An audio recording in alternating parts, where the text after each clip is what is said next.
I am back.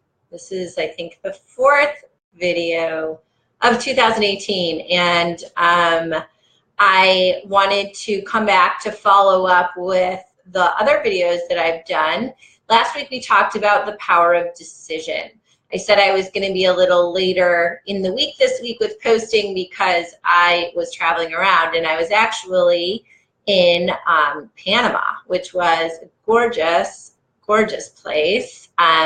My Spanish is on its growing edge. It's not exactly where I would love it to be, and I wound up actually being in a couple of situations where I'll talk to you a little bit about how I was able to kind of use some of the tools that I'm going to give you in this video to navigate some of the things that I was experiencing, fear being one of them. So last week we talked about you kind of making a decision for something that gives you life and taking an action step, maybe a little baby step that you can take in the direction of creating something that you would love. Now, when you do that, you're always going to brush up against the life that you've known up until now. And with that, oftentimes comes the voice of fear and doubt. And so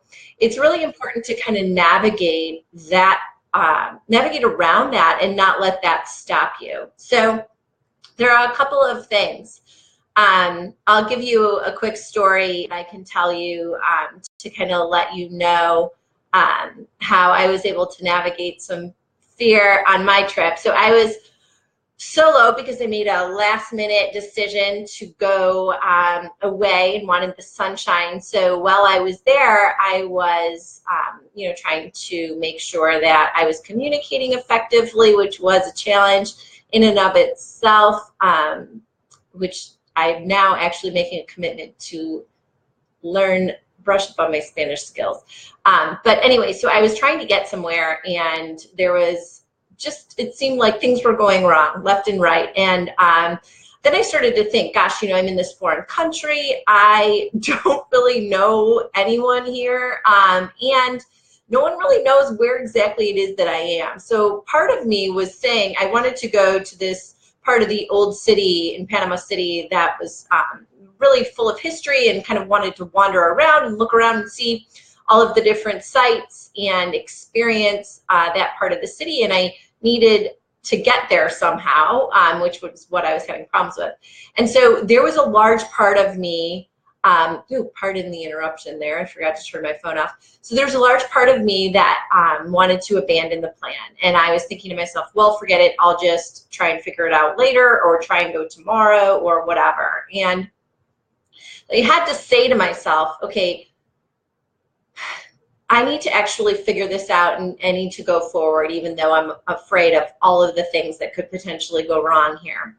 So that's one of the things. So I knew I wanted to go and explore and see this new part of the city or the old part of the city that I hadn't yet seen on my trip. And so I made the decision to let that part of me win, that wanted to move forward and wanted to explore the city, versus the part that wanted to play safe. Like, I could have sat by the pool and said, forget it, I'm just going to sit here and relax, which I also love to do. But I also knew there would be a part of me that was kind of longing for that more adventurous side of the trip. So adventurous to me, since I was experiencing some challenges around getting there. So anyways, so I made the decision and I continued to stick with it. Long story short, I got there. I'm so happy I went, was able to look around, had a wonderful time, and safely got back to the hotel that I was staying in. So the whole concept here is, how do we navigate when fear tries to stop us? So the reality is that we hear from this part of us so often, and we don't need it as much as we used to. Like, from evolutionary standpoints, when we were in our hunter-gatherer days or whatever, we needed that fear to keep us safe. Something that would rise up within us to be like, ooh, don't do that. Maybe there's a lion over there or whatever. but we don't need it as much now. So that doesn't mean, you know, throw caution to the wind, but I would just check in and say, you know, if this is something, if what I have dreamed of, asking my expansive question, and I've made a decision for it, if it's something that I would really love, then yeah, part of me is going to be uncomfortable if it's something that I haven't created before. And if it's something that I want to push myself out of my comfort zone to create, I'm going to probably have to be uncomfortable and maybe scared as I do that. So really being mindful and calling out fear for what it is and saying, I'm not going to let this stop me. I am going to keep advancing towards my dream or my goal. And I'm going to rewrite my action step and, you know, take the one action step, and then the next action step will be revealed. So really maintaining laser focus on that crystal clear vision that you've created, something that you would love for your life, or the goal that you have identified in terms of something that gives you life and that is really expansive. So move forward in the face of your fear. Sometimes doubt and worry can disguise itself as practicality. And it's just really important to ask yourself that question. Is this doubt and fear disguised as practicality? Or can I really do something with where I am, from where I am, with what I have right now?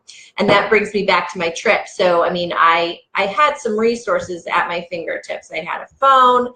I had minimal Spanish, and I decided to just keep plugging away. And it took me about probably 45 minutes longer than I would have liked it to in order to actually leave from where I was to where I wanted to go. But it all worked out, and I'm here to tell you about it. So I just want to encourage you to do the same. If it's something that you would love, if you've asked yourself that expansive question and you've made a decision for it, please, please, please take a baby step, put an action step and a by when date so that you can infuse it with energy and hold yourself accountable. You can even email me or send me a message and tell me what your action step is going to be and your by when. Sometimes it helps to have somebody else that knows your by when. And then feel free to let me know when you've accomplished that. And if you like this video, if it resonated with you, feel free to share it and hit the like button. And I will look forward to coming back again next week to talk with you in further detail about next steps once you've made a decision for what you would love and you've taken an action step. And we'll go from there. So thanks so much for watching, and I hope you guys are having a fabulous week. And I will look forward to hearing from you and talking with you next week. Bye-bye.